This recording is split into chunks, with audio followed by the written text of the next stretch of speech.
Big Deals Experts, o podcast do Investidores VC que reúne especialistas do mercado e insights para impulsionar startups. Olá pessoal, eu sou o David Edson, bem-vindo ao Big Deals Experts. Eu sou Cristina Pinho. E vai ser um prazer iniciar mais um episódio com vocês aqui. Um bate-papo que temos quinzenalmente com experts, com especialistas, com pessoas que ajudam a transformar as organizações e esse mercado. E a gente vai conversar sobre gestão, governança e o papel do advisor em empresas tradicionais, familiares e, inclusive, startups. E hoje nós temos aqui um convidado muito especial, sim, porque todos os nossos convidados são especiais, obviamente. E temos aqui o João Sarto, que ele vai conversar com a gente sobre a experiência dele como founder de startup, como herdeiro de empresa familiar. Então, João, seja muito bem-vindo. Vamos começar um bate-papo com você. Eu queria que você falasse um pouco da sua trajetória, da sua vida como founder e como empresário. Obrigado, Cris. Obrigado, David, pela oportunidade de estar aqui com vocês. Admiro muito, o Investidores. É ótimo poder compartilhar um pouquinho.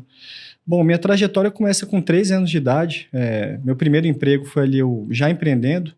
Sempre tive meu avô ali que me criou, basicamente. Então, eu via meu avô sendo um grande empresário. E com 13 anos, eu tinha um amigo na minha rua, na rua do meu avô, inclusive. E esse amigo meu, a mãe dele tinha uma loja de produtos de festa. E aí, o nome dele era Ricardo, e o Ricardo chegou e falou assim, João, minha mãe tá comprou uns balões que dá pra gente encher, fazer bichinho, e a gente vai fazer em festa de criança, você topa? Falei, vamos lá. Aí a gente fez o curso, e aí a gente comprava os balões da mãe dele, e assim a gente começou a fazer algumas festas, né? Então, todo fim de semana tinha alguma festinha, uma coisa ou outra. Com mais ou menos 17 anos, né? Minha família sempre foi muito incisiva em relação aos estudos, a gente sempre foi muito cobrado nisso. Então, 17 anos, minha mãe falou, olha, vamos parar agora um pouquinho, você tem que estudar. Nessa época também eu já tinha feito alguns cursos de montagem e configuração de computador, então estava montando, trazia computador do Paraguai, vendia, já todo montado. Então ali eu dei uma pausa para começar a estudar. E aí fui fazer Direito, né? Então fiz 7 semestres de Direito, não continuei, larguei. Ali nesse ponto eu vendi, eu tive um restaurante, comprei um restaurante, montei um restaurante de sushi em Brasília com mais 2 amigos. Fiquei ali mais ou menos 1 ano, vendi, montei uma produtora de festa, de música eletrônica, que eu gostava muito, e nesse caminho virei DJ. Então, viajei um pouquinho do mundo, um pouco do Brasil, né? Foram 12 anos com essa experiência, e ali foi também um grande laboratório para mim, tanto de cultura empresarial, de hands-on. Então, a gente é educado que às vezes tinha que limpar o banheiro, comprar o gelo do bar, sair da festa 2 da manhã para comprar, numa época que não tinha mídia digital, então a gente tinha que fazer a panfletagem, ir em faculdade panfletar, uma era pré-Orkut, então começamos a fazer essa comunidade de Orkut para divulgar nossas coisas, então a gente pegou nesse nascimento aí dessas coisas. E ali eu continuei e a gente sempre teve um caminho da empresa familiar, que o meu avô tem a OHB, a OHB foi dona do primeiro hospital particular de Brasília, mas eu não queria tocar os negócios da família, sempre fui um pouco apartado. Depois só voltei a estudar mais tarde, com mais ou menos 28 anos, voltei a fazer administração e comecei a botar o pé na empresa. Mas assim, quando eu falo que eu botava o pé na empresa, eu só botava o pé mesmo, porque o coração tava no outro lugar. Então eu era DJ, produtor de festa, às vezes no mês não tinha dinheiro, então eu fazia bico no café do amigo, e aí eu trabalhava na OHB ali, fazendo serviços básicos, né? Meu avô sempre foi uma pessoa, um empresário muito bem sucedido, sempre teve um bom dinheiro, mas nunca deu moleza. Então, assim, lá em casa ele pagava sempre estudo pra gente e tudo mais, os melhores colégios que a gente podia ter, mas para começar a trabalhar tinha que fazer tudo no comecinho. Então, na parte da obra passei almoxarifado, compras, financeiro, né? Quando a gente começou a fazer novas obras, para expandir ali o nosso complexo hospitalar.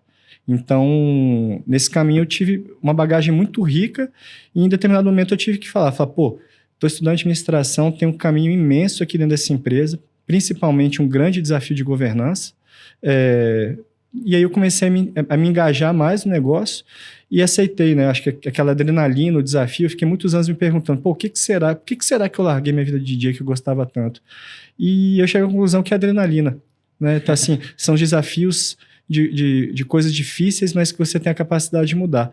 E ali dentro eu fui... E aí a OHB também virou meu próprio laboratório, né? Um negócio muito tradicional, são 60 anos de história que a gente completa agora em abril do ano que vem. Então, trazer esse legado do fundador e trazer isso para reposicionar nossa marca no momento de economia digital, né? Que é o que a gente está fazendo agora, nesses próximos... Em outubro, no Dia do Médico, a gente lança esse reposicionamento, traz uma nova edtech de conteúdo médico, de descentralização do conhecimento do expert para todas as camadas de médico que a gente tem, e já botando um pezinho na Web3 também, quando a gente fala muito de comunidade, tokenização, como que o blockchain e os NFTs podem ajudar, né, nessa educação. Então, hoje virou esse desafio. Então, da forma que o meu avô chegou em Brasília, que ele inaugurou um hospital no meio de uma cidade que não tinha nada. A data da inauguração, inclusive, foi no dia do golpe militar, tinha tanque de guerra passando na rua. A gente traz isso para um novo momento de economia digital inexplorado, né? Um lugar inexplorado, mas que também vai ajudar muita gente. Então, a gente tenta trazer esse legado, só que essa coisa da ideia e execução, existe um deserto, né, Cris? Ali você tem que atravessar esse deserto, são os instrumentos de governança, o apoio à cultura, a transformação cultural da gente. Então, tudo isso teve que ser muito trabalhado aí ao longo dos anos. Legal, João. Você é um empreendedor serial, tem várias experiências e, normalmente, quando a gente assume, o herdeiro assume aí o negócio da família, normalmente ele começa dentro do negócio da família e depois tenta explorar outros mundos.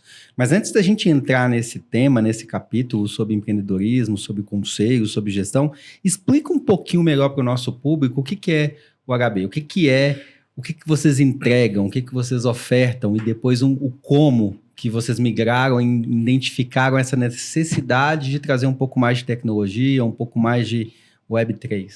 Vamos lá. Bom, a OHB, a gente começou em 64 como um hospital, né, uma casa de saúde e maternidade Dom Bosco.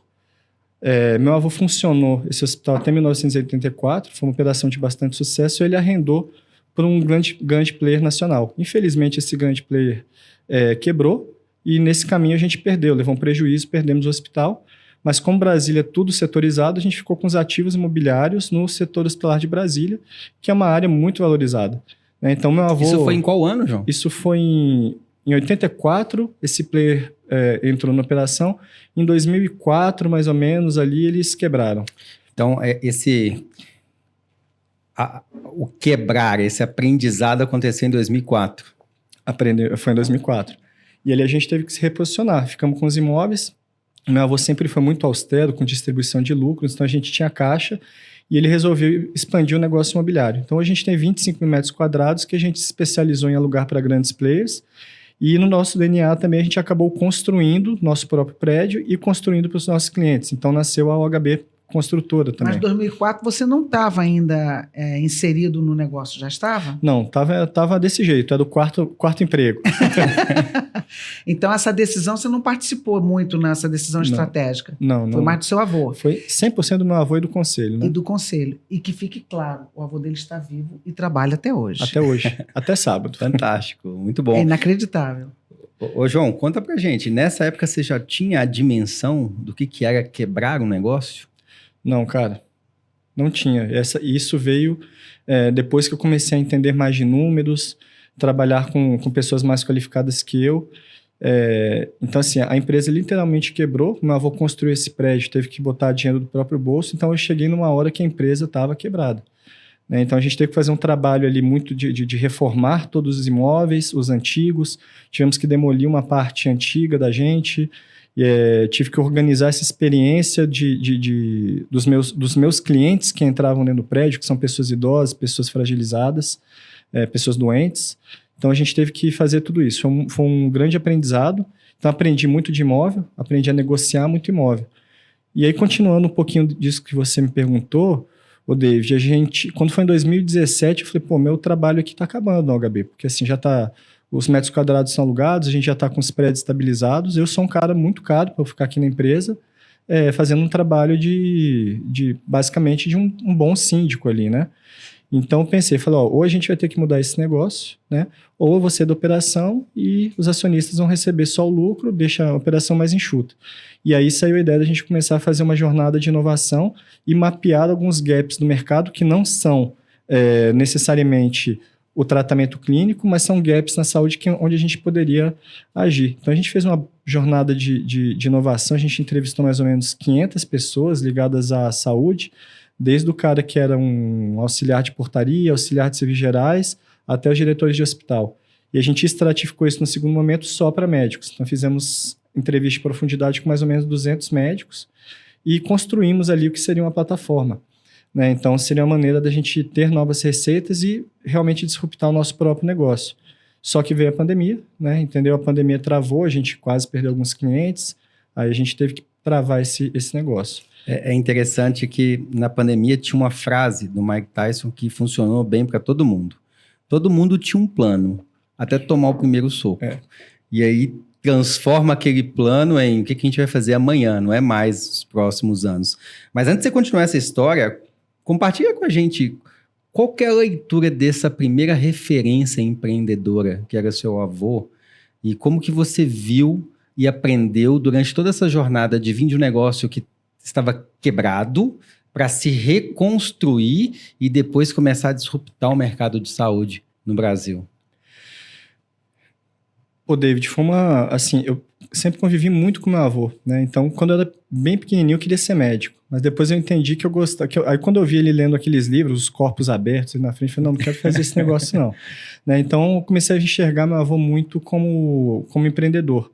E ali eu me enxerguei muita disciplina, muita persistência nele. Eu sei o quanto que ele batalhou também nessa própria época ali que a gente perdeu esse negócio, que o hospital realmente foi embora. Foi uma época que a minha avó tinha acabado de falecer, um tio meu também tinha continuado a falecer e meu avô nunca nem faltou trabalho, né? Ele ficou muito triste, entrou em uma depressão, mas sempre foi trabalhar.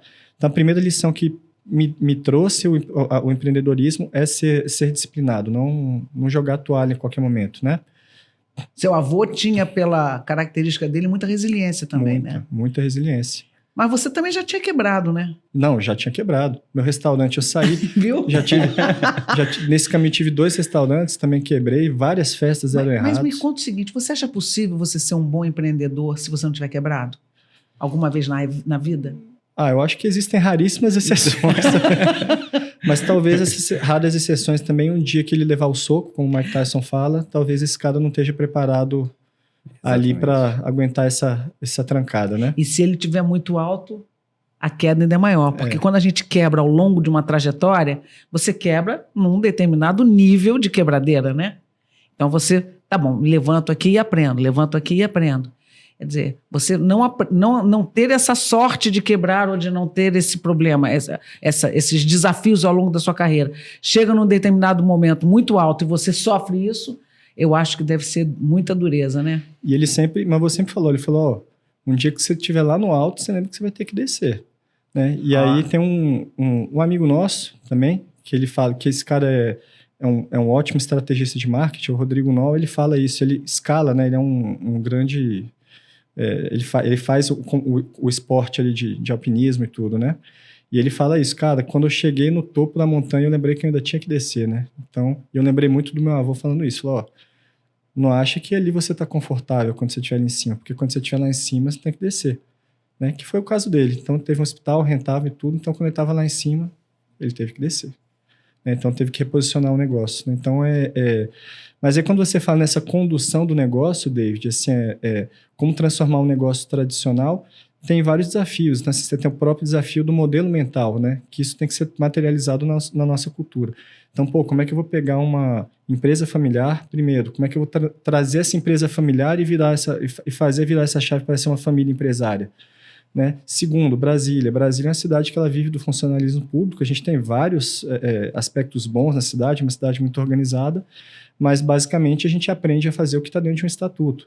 Então, assim, como que a gente muda esse modelo mental? Depois tem as pessoas da minha empresa, né? Hoje o meu negócio que gera receita é um negócio extremamente tradicional. Então, como que eu vou pegar o meu auxiliar de serviços gerais? Como que eu vou pegar o meu porteiro? Como que eu vou pegar esse cara e trazer esse cara para uma cultura de inovação? Então, todo esse desafio, essa inclusão também fica nesse pano de fundo, né? Que as pessoas acham assim, teu negócio vai escalar, vai ser uma maravilha. Cara, mas tem um trabalho interno ali muito grande para a gente fazer as coisas acontecerem, de forma a respeitar o legado e de forma a incluir aquelas pessoas que são as geradoras de receita principal, né? Acho que essa é que é a grande sacada, sabe? E eu acho que muitas empresas não percebem isso. Elas dizem assim, não, nós estamos num momento de transformação digital, a gente tem que fazer nossa mudança, porque senão a gente não vai sobreviver. Até aí o pensamento está correto. Só que eles centralizam essa transformação. Se você centraliza e dá essa responsabilidade para um grupo específico, você não dissemina a cultura da transformação. Então, há que se ter a inclusão. Mesma coisa aconteceu no meu setor operacional. Enquanto a gente centralizava a segurança operacional, a gente não disseminava a cultura de segurança. Porque a segurança tinha que estar dentro das pessoas. E é claro, o centro ali, ele dissemina as orientações, os procedimentos, para onde que a gente tem que chegar.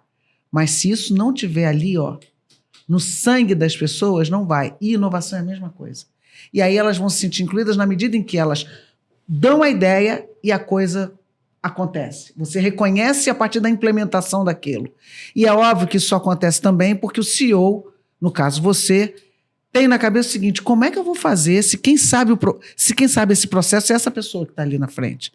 Quem sabe limpar o banheiro ou quem sabe fazer a faxina é quem está ali na frente. É isso aí. Então, para ele aplicar alguma ferramenta que vai melhorar a vida dele, vai trazer inovação, é ele que vai trazer isso para mim. Eu vou aplicar porque tem outras coisas que ele não conhece. Mas essa conexão, quem faz primeiro é quem está na linha de frente. É isso aí. Não, e você vê isso acontecer muito, né? Então, assim, naquela época ali no boom ali da inovação, todo mundo falando sobre isso em 2016, 2017, aí você começa a ver em 2018 alguns artigos. Departamento de inovação só dá prejuízo. Mas é claro. Claro. É claro. Como que você vai departamentalizar a inovação? A inovação ela tem que vir de dentro para fora. Então, assim, é até pegar o teu cara lá da limpeza, o teu porteiro, quem for que seja, para esse cara, você trabalhar aquilo na cultura, né? Cultura que você vai fazer todo dia. Então, o que eu fiz lá no HB? Então, eu tenho reuniões ali quinzenais que eu fiz os squads das ideias. Então, eu pego um cara da limpeza, eu pego um cara da minha equipe de obra, eu pego um porteiro, eu pego um brigadista, pego um cara do marketing, a gente bota esses caras, dividiu ali em 7 grupos de 7 pessoas mais ou menos, e pergunto, e aí, como é que tá sendo aqui? O que você tem ouvido dos clientes no corredor? O que o HB pode trazer para você de ferramenta que você tem visto por aí que a gente pode melhorar teu trabalho? O que está gerando desconforto no teu ambiente de empresa? Né? E a partir disso, a gente fazendo isso, estimulando as pessoas, a gente começou a criar esse ambiente de inovação. Né? E aí as pessoas hoje se sentem totalmente incluídas nisso. Tudo que acontece no HB eu também sempre informo para todo mundo, né? Todas as decisões são informadas em todos os níveis de operação. E aí você gera o que a gente chama aí do pertencimento e tudo, né? Então, e essas pessoas realmente são muito ouvidas. Então, por exemplo, a própria questão do NPS do meu cliente.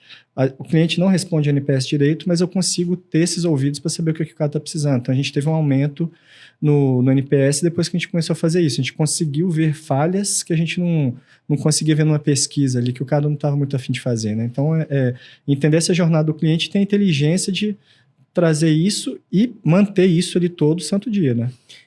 Então, assim, um elemento fundamental para um bom líder, que é não só saber ouvir, mas diagnosticado a escuta, saber comunicar, saber envolver as pessoas.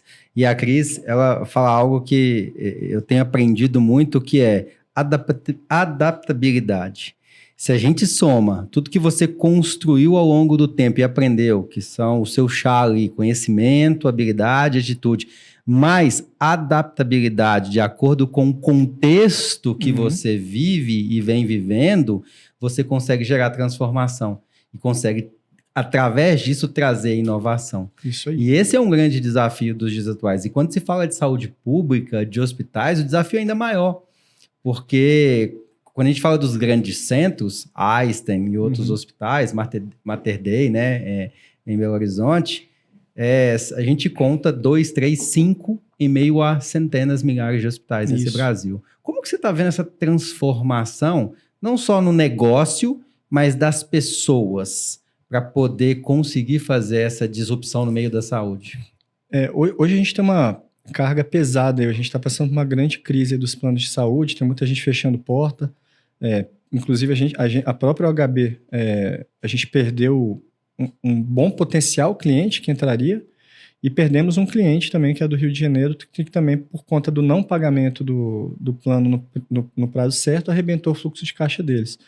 Então, assim, a gente está num momento de inflexão que isso aí vai ter que ser reorganizado. Eu não sei ainda como que esse modelo vai ser disruptado, mas ele de fato vai. Hoje o que eu vejo é uma grande vontade do médico se qualificar mais. Então, nessas entrevistas ali, a gente viu muito sobre isso. Nesse momento que a gente teve que dar uma pisada ali, fazer um step back na inovação, fiquei muito chateado com isso. O que eu vou fazer agora? E aí eu voltei nas entrevistas de jornada e eu vi que um verbete que era muito falado era educação médica continuada. E aí isso virou o nosso spin-off. Então, assim, no momento que você tem muito médico querendo se qualificar, o que esse cara está falando pro mercado? Ele falou, cara, a gente tem um gap aqui que eu posso entregar mais do que eu entrego hoje e eu não estou conseguindo ter acesso a essa informação. Eu preciso que alguém resolva isso. Então, isso já é disruptivo porque você vai entregar mais acesso e melhorar a qualidade de atendimento desses médicos. São caras que estudam muito, estudam uma vida. Então, assim, a vontade de estudar desse cara não falta. Você tem que entregar isso num formato que ele consuma e que ele consiga aplicar e que talvez a gente tenha que fazer ali um follow-up com esse cara para ver como que ele está dirigindo isso na carreira, né? Então, eu acho que são alguns pontos de atenção que a gente tem que olhar muito sempre para a pessoa, para a jornada e para ver para onde que ela quer ir e onde que a gente tem que melhorar aquilo ali, entendeu? Então, o que eu posso dizer que nesse caminho de acomodação, acho que, bom, modelo de plano de saúde a gente vai ter que mudar, a gente vai ter agora a gente tem inteligência artificial entrando, então isso aí vai poder mudar muito até a velocidade de se dar os diagnósticos, algumas coisas assim. A gente tem computação quântica chegando, que vai aprimorar o cálculo de fórmulas, vai deixar mais rápido. Então, a gente vai ter uma produção ali de produtos, de medicamentos que a gente demora anos, esse período vai ser abreviado. Enfim, então a gente está no caminho do que a gente chama da singularidade, né? E as coisas já estão acontecendo ali, né? Então, você poder botar um médico, por exemplo, quando a gente conseguir fazer isso, mas colocar ele no metaverso que reproduza muito as patologias, ele possa ter uma experiência mais imersiva, sem precisar rodar quilômetros enfim, né? Então, tudo isso eu acho que a gente consegue descentralizar a educação, informação e começa a impactar de novo o mercado. Eu acho que eu queria até que você falasse mais dessa EduTech, porque o propósito, ouvindo o João falar, é muito bonito, porque o propósito é você democratizar mais esse conhecimento entre os médicos. Então, há médicos que não têm esse acesso, ou porque eles estão no interior, ou porque eles não têm a grana que os outros têm, né? E quem tem acesso é quem já está no topo da cadeia alimentar e está trabalhando nos grandes centros urbanos. Aqueles que precisam ter acesso e que estão no interior desse país, eles têm que ser tão bons quanto os dos grandes centros urbanos, concorda? Eles têm lá toda uma população que precisa de atendimento. Então, olha que bonito isso também. Você, quando democratiza esse conhecimento, você está democratizando a saúde. Na verdade, você está melhorando a saúde daqueles territórios que hoje têm médicos que não têm o mesmo acesso. Então, isso, por si só, já é fantástico. E eu acho que isso também, João, tudo isso que você falou, ele virá também nesse caminho da disrupção desse modelo de negócio que não funciona mais, que é o modelo dessas Unimedes e etc., né? E eu acho que uma das razões de não funcionar o modelo é talvez o excesso não necessário, desnecessário de exames. Então, vou te dar um exemplo. Eu caí recentemente, passeando, e caí com o meu joelho no chão. Senti muita dor e tal. Quando eu voltei, meu marido falou, vamos no ortopedista. Muito bem. Quando eu fui, eu já estava bem melhor, mas eu fui assim mesmo. Será que o cara ali não conseguiria fazer aquilo sem me pedir para fazer uma ressonância? Eu vou fazer uma ressonância pendurada no meu sistema de saúde. É isso aí. Ali custou uma fortuna, eu tenho certeza, porque aquele equipamento deve ser caro demais.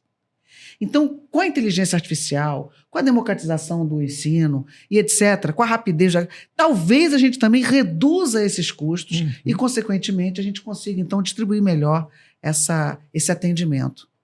Não, concordo com você. Assim, hoje você tem os protocolos, né? Então, meu avô sempre criticou muito. Ele, pô, não tem que passar esse tanto de exame para o médico. E eu tive uma fratura exposta no dedão do pé. Era uma cirurgia simples que eu consegui ficar porque eu pedi uma alta pedida. Então, eu fiz a minha cirurgia e falei, não vou ficar aqui. Não, mas tem que ficar 4 dias no hospital. Eu falei, cara, não vou ficar 4 dias, não é possível. Só meu dedão saiu, já está no lugar, vou botar o pé para cima para não infeccionar, vou tomar o remédio, mas não preciso ficar no hospital. Então, assim, tem essa curva dentro do hospital que esses caras também têm que pagar aquela curva ali dentro, né? Então, então ele acaba que você força o cara a ficar no hospital porque tem que pagar a operação deles e aí o plano tem que pagar o hospital, né? Isso seria algo centrado no sistema, em vez de ser centrado no paciente? E essa máquina já toda desenhada para funcionar, beneficiando a cadeia, ela mais atrapalha e retarda o processo do que ajuda na recuperação do paciente, na agilidade da saúde. Ela é muito mais intervencionista do que preventiva, corretiva. E você vê algumas coisas, se você parar para pensar, a gente acha legal para caramba, mas você fica pensando, pô, o hotel tem um sistema de hotelaria ótimo. Cara, quem que quer ficar hospedado no hotel? Quem quer ficar hospedado num hospital?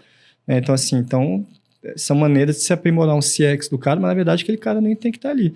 Então, por que não reduzir? Continua com a qualidade de hotelaria, mas por que não reduzir isso? Né? Mas o índice de sucesso deveria ser qual que é o menor lead time dentro daquele ambiente, né? Muito bom, João. Obrigado pelos insights. E outra coisa também que acontece aí já no sistema de saúde, né? No sistema de saúde pública, no SUS. O que você vê muito com as pessoas de baixa renda? Elas vão para o SUS. Normalmente tem que ficar esperando muito tempo, porque o SUS não consegue atender aquelas milhões de pessoas que estão conectadas a ele. Mas o que eu vejo também, João, pelo fato de eu ter muito acesso ao interior, então eu vejo trabalhando muito. As pessoas se internam por qualquer coisa. Qualquer coisa. Aí você sabe por quê? Aí você vai conversar com uma Vera, por exemplo, que é uma doutora Vera que fundou o Instituto Dara. O Instituto Dara foi fundado justamente para se fazer o seguinte: ela é médica, pediatra. Ela começou a ver o seguinte: ela cuidava das crianças, as crianças iam para casa e ficavam doentes de novo. Ela cuidava das crianças, as crianças voltavam para casa. Porque o ambiente da casa não era adequado para aquela criança. Então a criança voltava para ser internada. O SUS trabalha assim. Se eu mandar esse cara aqui, ele vai piorar, porque ele vai lá para a casa dele, que não tem a menor condição. Então deixa o cara 4 dias no hospital. E aí é claro que não tem espaço para todo mundo. Então é um ciclo muito ruim. É diferente do ciclo dos planos privados, mas no fundo você vai ver que as coisas estão muito conectadas. Entendeu? Então, um quer que o cara se mantenha para poder pagar os custos, e o outro quer que se mantenha porque o cara não tem condição de ficar em casa porque vai ficar doente de novo. Mas ambos acabam trazendo um prejuízo enorme para a sociedade. Os dois. Acontece muito, né, Cris? Assim, cara, você vê o SUS, assim, o SUS é de graça. Pô, não é de graça. O SUS, ele custa, a gente paga isso, né, na nossa folha de impostos. E você vê que nem assim a gente...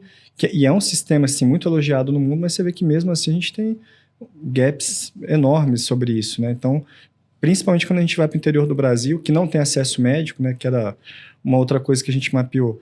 Então, assim, você tem os caras que vão para a federal, geralmente esses caras vão fazer boas residências, estão em bons hospitais. E aí você tem mais 2 estratos ali. Tem a galera que está saindo de faculdade particular, e você tem a galera que está saindo, que vai fazer faculdade no Paraguai, na Bolívia, na Argentina, Exato. Que é um custo menor. Esse cara tem que fazer o revalida para conseguir atuar no Brasil. Então, assim, eu já vi um médico falando assim, porque esses caras de particular estão acabando com a medicina no Brasil. Então, assim, esse cara não entende nada de Brasil. Porque, assim, em Brasília você tem 6 ou 7 médicos a cada 100 mil habitantes, São Paulo também está perto disso. Cara, mas no interior do Tocantins, no interior da Bahia, 0 ponto alguma coisa. Então, assim, não é todo médico que quer ir lá para o interior da Bahia, sair do conforto que ele tem de uma grande capital. Esses caras estão nesses estratos aqui embaixo, né? Então, e um médico dentro de uma cidade pequena é muito do que a Cris falou, é um cara que é ouvido, é um médico que atende família. Então, esse cara pode dar condução certa, por exemplo, na higiene dentro da casa da família, que é onde o Estado não chega. né? Então, assim, pô, hoje o Brasil é um dos países que mais tem smartphone. Então, por que não trazer isso através de um smartphone, mostrar YouTube? Então, as pessoas... Hoje você já tem um acesso democrático ao conteúdo, mas você tem que falar para o cara qual que é o conteúdo que ele vai receber, que hoje a gente está também... O problema é o excesso de conteúdo, né? Então, quando você tem um médico que exerce um papel ali não só da cura da doença, mas também como um educador, aí as coisas podem passar a funcionar. Uma enfermeira, uma equipe que vai um pouquinho além da cura da doença, mas ensina, fala sobre práticas de higiene, né? São as práticas ali até do manuseio do alimento, tudo isso. Mas aí, nesse ponto aí, seu empreendimento novo, essa EduTech, ela também vai atuar nessa área também, conforme você está falando? Inicialmente, Cris, a gente quer realmente descentralizar o saber dos experts, né? Então, a gente quer capacitar, dar escala nesses experts que são mais pontuais e poucas pessoas têm acesso. Mas um segundo passo da gente realmente é trazer esses médicos e a gente conseguir levá-los para esses lugares onde a gente tem esse gap de médicos, né? Então, a gente tem muito dado, né? Então, assim, para esse cara ir para lá, é importante que ele cumpra. Se ele for encaminhado pela nossa empresa, é importante que ele cumpra esse propósito nosso também de ser um agente educador, né, Cris? Então, acho que as coisas andam juntas assim, né? Você acaba atuando em duas grandes vertentes, que é a saúde e a educação. Uhum. E isso é transformador. Que é a única forma, não adianta você só falar, vamos falar de saúde, e todo mundo entende que o SUS resolve o problema de saúde. Ele não resolve. Quando você olha para o Nordeste, você tem mais de 80% da população que não tem convênio médico, e isso impacta até no rating de vida, né? Sim. Quanto tempo essas pessoas estão vivendo naquelas regiões. Então, existe forma de como levar benefício, ajudar a sociedade e impactar de outras formas.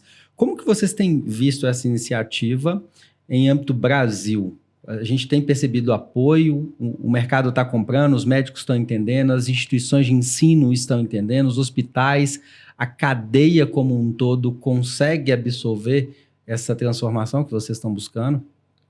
Acho que sim, hoje existe um movimento do mercado, hoje tem muito médico querendo aprimorar, inclusive parte de gestão. Muito médico quebra, confunde caixa pessoal com caixa da empresa, né? Então, assim, você vê que esses caras querem se tornar melhores empresários e querem dar mais eficiência no atendimento. Então, você vê um movimento principalmente no digital, assim, de cursos, de imersões, que já estão nesse caminho aí da descentralização do conhecimento. E a nossa proposta é justamente isso, a gente trazer desde uma peça anatômica, que a gente trabalha dentro de um cadáver lab para o cara fazer um aperfeiçoamento de técnica cirúrgica, até fazer pontos imersivos ali de uma comunidade, né, uma comunidade digital, e onde a gente vai fazer pontos imersivos para esse cara tirar as dúvidas dele, se qualificar mais ainda, a partir do amadurecimento dessa própria comunidade. João, nessa tua jornada de founder dessa startup, o que você está vendo assim de mais difícil para você ultrapassar? Cara, modelo mental, Cris. Modelo mental. Modelo mental. Assim, a gente é muito enraizado, assim, então você tem que repetir aquilo todo dia. Então, um exemplo disso, eu chamei todo mundo, fui perguntando, o que você faz aqui? Eu sirvo café, e você? Eu produzo peça de marketing. Eu falei, cara, vocês não fazem nada disso, né? O que vocês fazem aqui? A gente está mudando, está melhorando a medicina do Brasil. Todo mundo faz a mesma coisa aqui. Então, assim, a pessoa fica muito setorizada. Então, você tem que embarcar ela nesse propósito maior, né? Você tem que vender isso, esse cara tem que ficar comprado com você. Mas não adianta ser só a plaquinha da parede. Você tem que falar aquilo todo dia e falar, nós estamos fazendo isso aqui, ó, o planejamento está saindo. Nossa parte de tech, os caras estão acelerando, porque aqui é onde a gente vai inteirar os médicos. Tem uma inteligência artificial que vai fazer tal coisa. Então, você tem que ir falando para os caras, para o cara entender que o negócio sai. Então, ele não tem que setorizar, ele tem que entender que ele está dentro do projeto. Então, eu falei isso para mim, a Neide, né, que ela serve o nosso cafezinho com o maior carinho do mundo. Eu falei, Neide, quando você vem me trazer um café aqui, você já me salvou de uns 5 minutos eu ter que parar um trabalho para pegar um café. Então, você já está me ajudando muito, né? A gente está dando uma rotina, uma condução muito focada no projeto. Então, você tem que embarcar as pessoas. Eu vejo isso, Cris. Eu acho que assim, o desafio maior realmente é o convencimento e as pessoas se sentirem realmente pertencidas àquilo. Você Queria que você falasse um pouquinho também dessa para você, qual é a sua percepção de inovação com diversidade. Eu tive a oportunidade de visitar lá a OHB e eu vi que você tem um ambiente bastante diverso, de idade, de sexo, de região, regionalidade. Isso foi de propósito? Você buscou a diversidade no seu ambiente de trabalho porque você acredita que isso está conectado à inovação ou isso realmente aconteceu sem você ter pensado? Cris, acho que isso aconteceu. Acho que o meu próprio meio de festa ali era um meio muito diverso, né? Gente de todo tipo, de todo jeito. Ali na pista de dança tinha um cara que era um delegado, do outro lado tinha um cara que era o traficante, você tinha a menina rica, tinha um cara que pegava um ônibus para ir na festa e ia ter que pegar outro ônibus mais longe ainda às 6 da manhã, o cara que ia direto para o trabalho. Então acho que isso é uma coisa que veio natural ali de mim. Então, quando as pessoas falam, pô, diversidade, eu fiquei pensando muito nisso esses dias. Eu falei, cara, a gente já tem uma OHB diversa e a gente nem viu isso direito, né? Então, mas a diversidade, sim, ela tem que estar presente na inovação, porque você tem que ter todo tipo de mapeamento, todo tipo de insight que seja diferente dos seus ali, né? Então, quando você fala hoje do mundo voltado ao cliente, você tem que saber como que esses caras estão olhando, mesmo que seja uma opinião totalmente diferente da sua. Então, a inovação não faz sentido sem diversidade. É isso mesmo, a inovação ela traz soluções inovadoras, né? Desculpe, a diversidade ela traz soluções inovadoras também, né? Todo mundo que pensa igual não vai trazer uma solução inovadora, não vai trazer nada diferente para um problema que você está vivenciando. É isso aí. Mas sim, as experiências de todos ali vão ajudar a você ter uma solução diferente para um problema para um problema qualquer. Se você aplicar a mesma solução, com certeza o seu problema vai continuar ali. Você vai somando essas experiências, essas trocas, e isso vai fazendo com que você fique cada vez mais robusto. João, entrando um pouquinho no aspecto de conselho, de advisor, de ter essa referência, você teve a primeira e a principal dentro da sua casa, que foi o seu avô.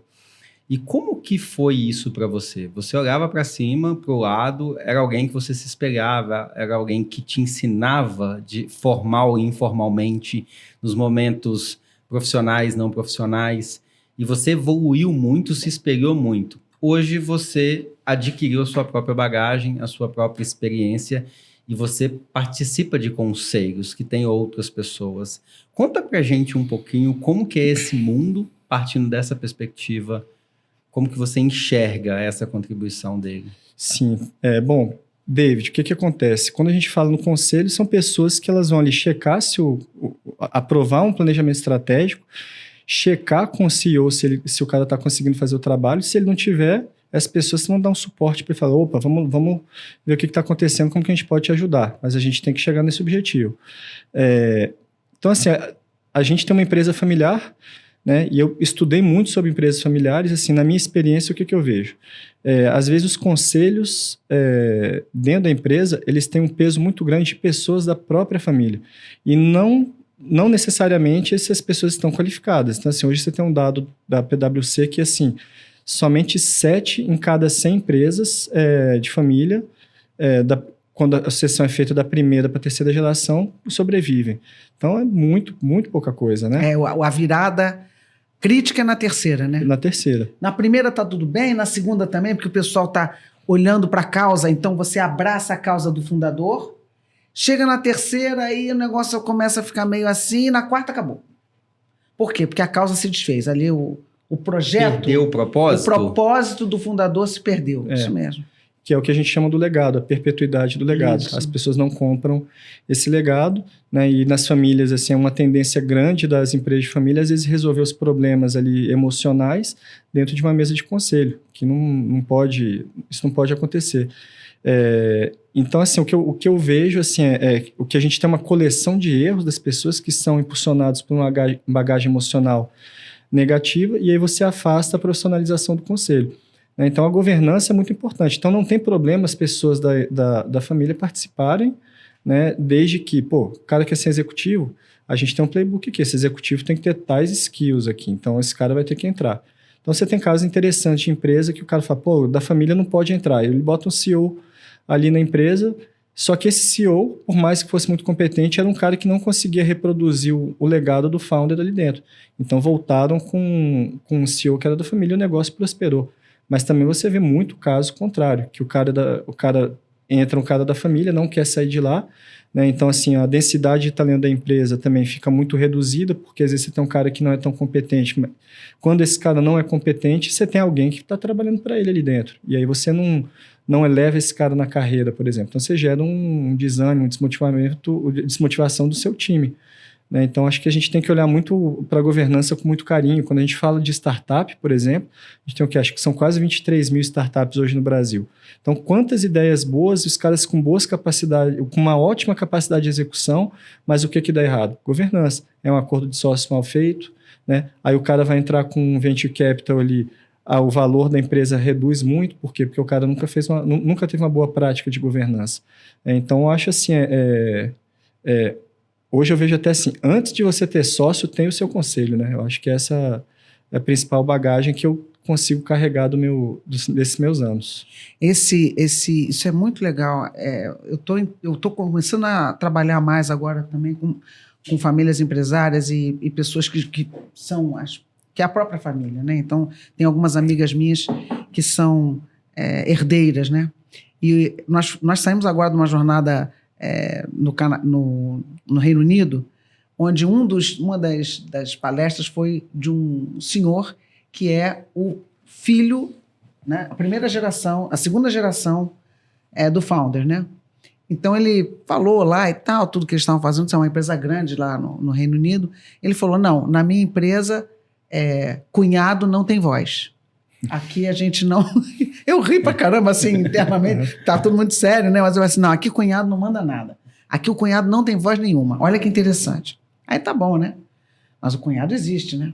Nisso, uma outra amiga minha, que é gaúcha e que tem uma empresa, também ela tá na terceira geração, eles fizeram um conselho de família e lá tem um grupo só de genros e cunhados.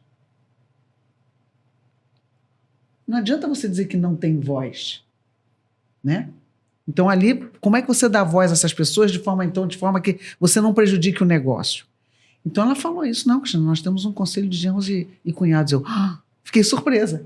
Mas você vê que cada família vai dar o jeito, não tem um único jeito para você tratar da governança de empresa familiar. Tem várias boas práticas que você vai buscar ali, né, das experiências que você tem e você vai implementar.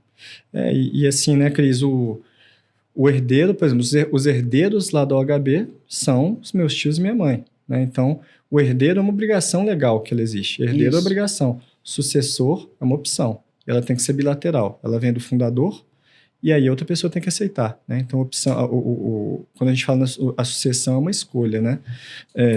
Quando você vê muito... quando a gente fala que perde o legado, é a própria inabilidade da própria família, às vezes, de tentar perpetuar isso.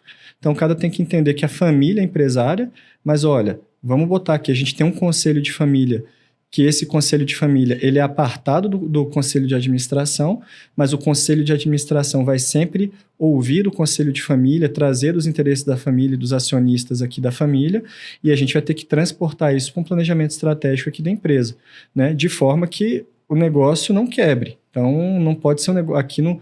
o cara quer fazer uma distribuição de lucro maior porque tem que comprar uma casa. Opa, calma, não é assim. A gente tem que ter um caminho para seguir, mas a gente vai relevar isso aí. Se está precisando, a gente vai montar uma estratégia para isso. Né? Então, assim, você tem empresas como a Bacardi, por exemplo, que esses caras já têm uma estruturação de família muito interessante. Então, eles fazem eventos anuais que vão todos os genros, todas as pessoas ali, é uma maneira das pessoas, uma família numerosa, as pessoas se reúnem, se encontram, se divertem, e aí você tem um meio-dia ali que você fala das aspirações da Bacardi, você reforça o legado muito do legal. Fundador. Olha que legal. Né? Então, assim, você traz história. Então, você faz isso anualmente. Então, a criança ela já cresce ali sabendo que ela, você é um herdeiro, a minha obrigação como herdeiro é essa, o que eu posso fazer é isso. O herdeiro não é um executivo da empresa, a gente só manda até ali.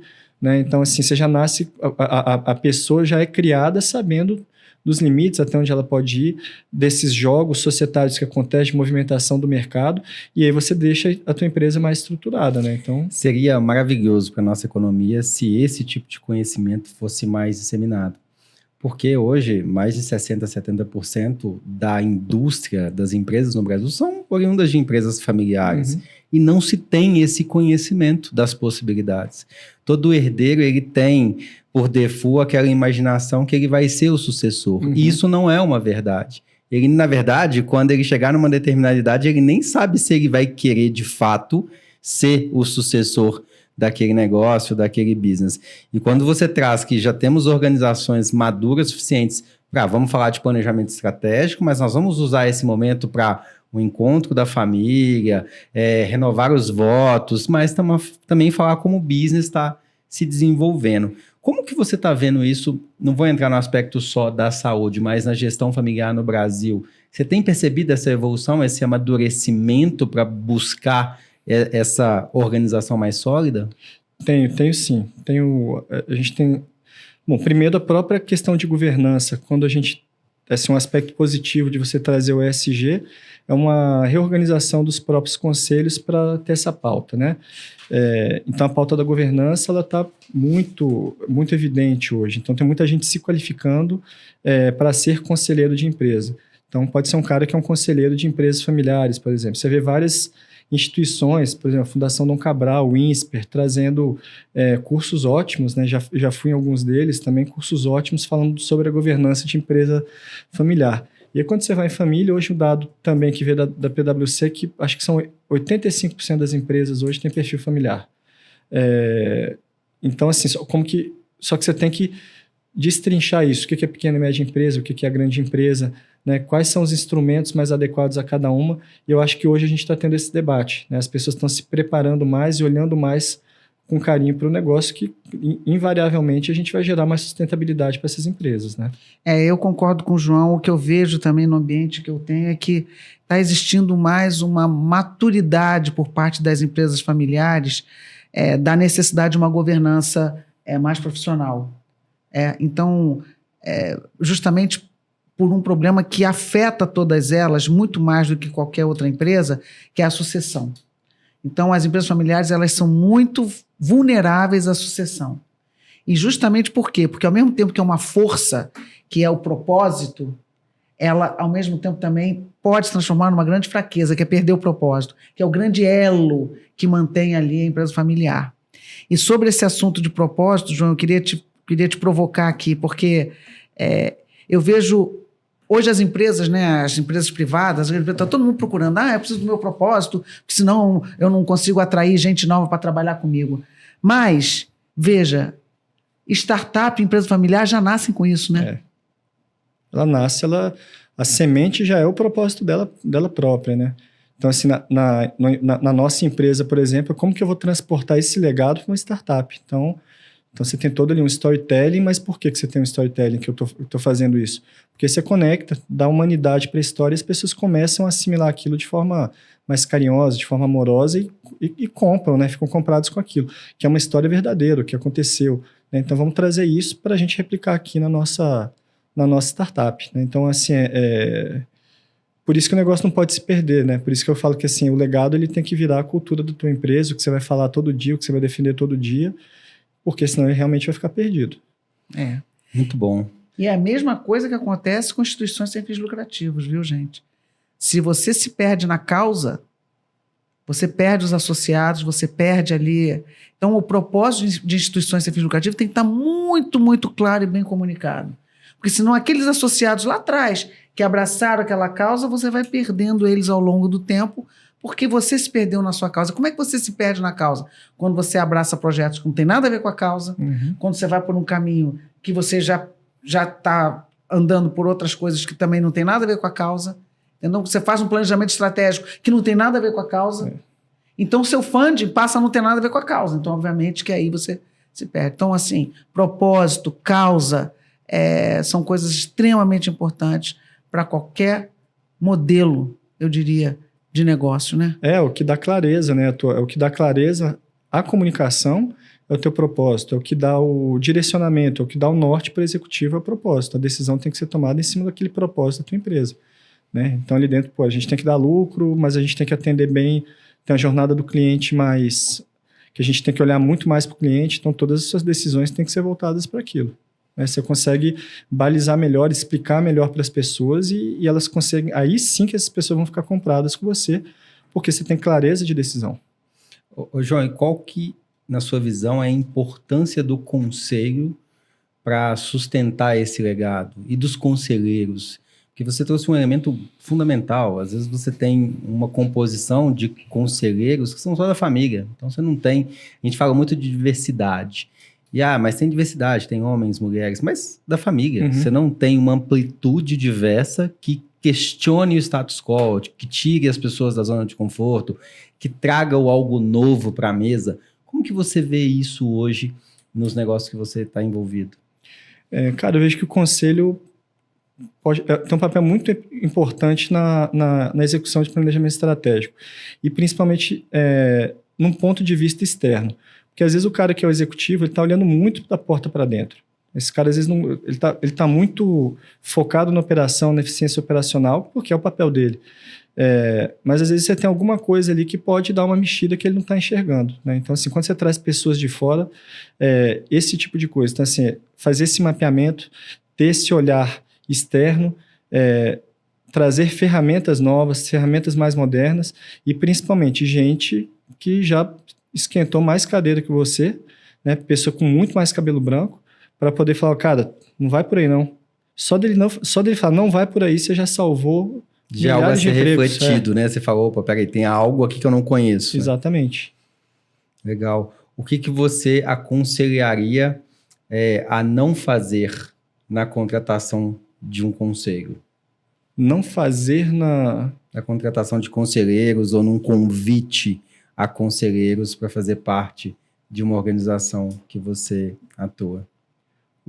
Peraí, David, repete a pergunta. Por exemplo, o que você falaria para outros empreendedores, outros gestores que têm empresas familiares? Toma cuidado com isso quando você for montar o seu conselho.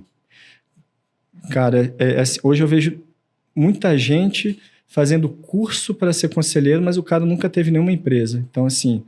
Excelente ponto. Entendeu? Então, assim, eu vejo assim, esse cara tem que ter, não que ele tenha que ter tido uma empresa, mas esse cara tem que ter trabalhado muitos anos, tem que ter participado de mesas de conselho, tem que entender como que um planejamento estratégico anda, né? Então ele tem que ser um cara que tem muito cabelo branco também, acho que tem que ser um cara muito experiente. Quando a gente fala de experiência, vem a idade também, mas você tem conselheiros ali na faixa dos 30 anos que os caras já têm uma bagagem imensa também, né? E principalmente buscar dos conselheiros que tem os skills adequados ali para o teu negócio, né? Então, a gente tem tecnologia, então temos que ter uma pessoa que fala de tecnologia, a nossa parte de estruturação de venda, tem um cara bom para falar de venda, de comercial, então você tem que juntar esses caras, né? Mas então eu acho que é isso, o conselho que eu dou é assim, olhar muito dentro do teu propósito, o que a gente precisa ter aqui dentro para chegar nesse propósito, e você vai trazer esses caras com bem mais experiência que você. Eu adorei isso que você falou sobre os cursos. Eu estou no conselho do Instituto Brasileiro de Governança Corporativa e isso tem sido uma preocupação enorme nossa. Porque o Instituto é, sobretudo, uma instituição de conhecimento, é um think tank, mas que também dissemina o conhecimento através de cursos. E o que a gente está vendo é uma disseminação absurda de cursinhos, que eu não sei se vocês conhecem a expressão, cursinho valita. Sim. Né? Meu Deus do céu! E aí, a pessoa que está sendo formada, ela acha que ela vai poder contribuir. Mas falta exatamente esse outro papel. Combinação. Essa combinação de experiência. E não precisa ser de idade, mas ele tem razão. Então, assim, esse cabelo branco da experiência do executivo, de já ter passado por isso, esse cursinho não vai dar isso. É isso aí. Entendeu? E o cara vai fazer o curso achando que dali ele vai sair como conselheiro profissional. Então, isso tem sido assim uma luta, tem sido assim uma coisa triste de ver o que está acontecendo. E meu medo qual é? Meu medo não é de ter a concorrência com o IBGC. Eu não tenho medo disso, porque eu acho que essa instituição ela vai estar sempre muito em referência. Meu medo é o enfraquecimento da governança do país. Uhum. Então, é exatamente o que o João falou. Eu sou um herdeiro, eu quero montar um comitê, eu quero montar um conselho consultivo, e aí vou pegar um cara ali, mas esse cara aqui fez o curso tal. Então, com certeza, ele é bom.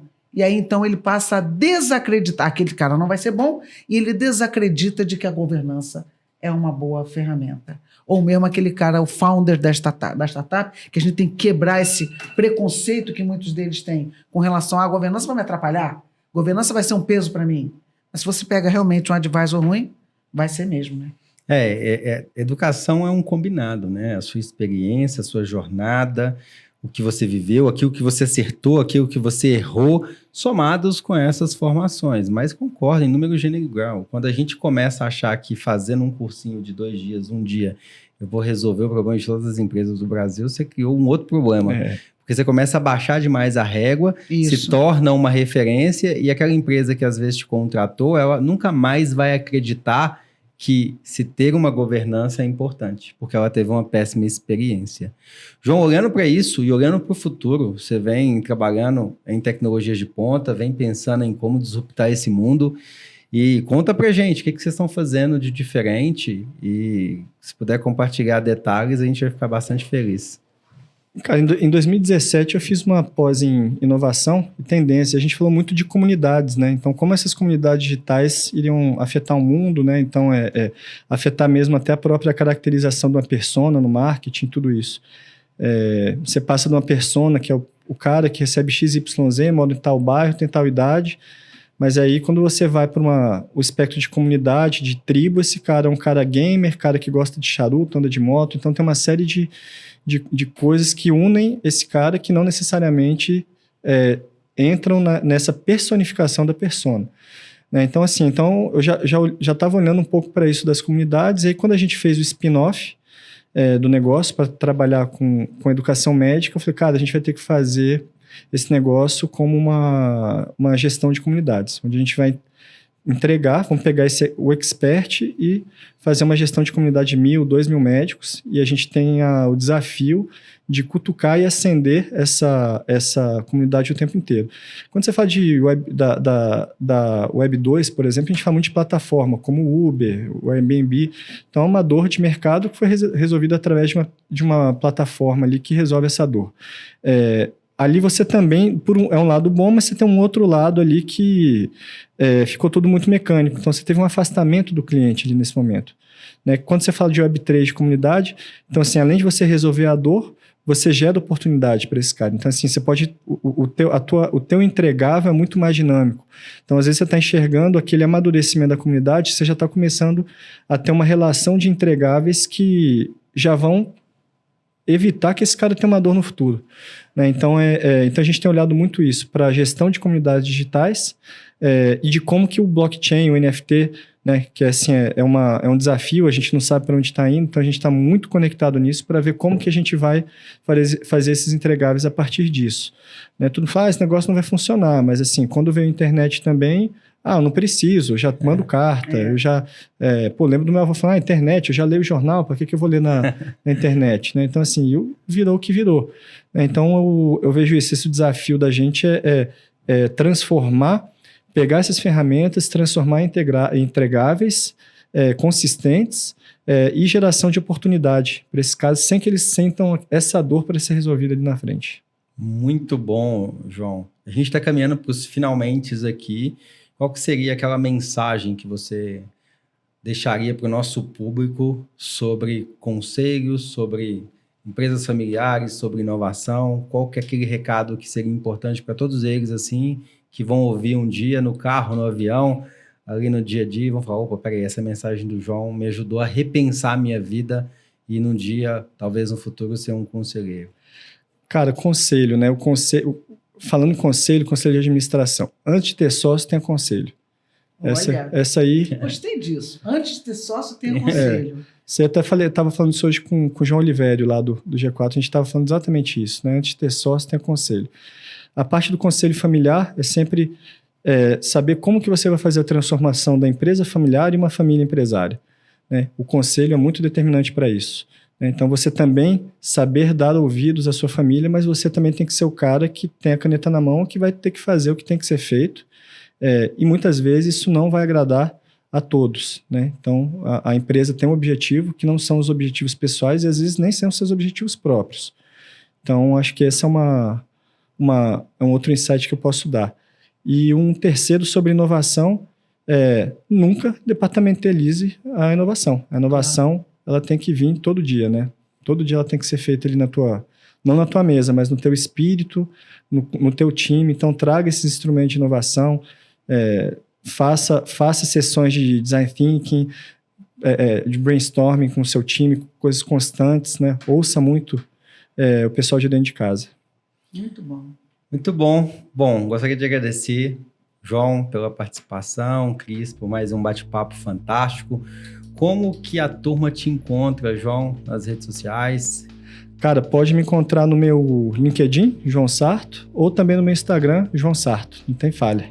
Legal. Se você quiser saber mais sobre inovação, saúde, empresas familiares, empreendedorismo, segue o João A. Cris. Gente, mais um episódio muito legal aqui do nosso Expert.vc com o João Sarto. Vocês podem me achar também no LinkedIn, Cristina Pinho, é fácil.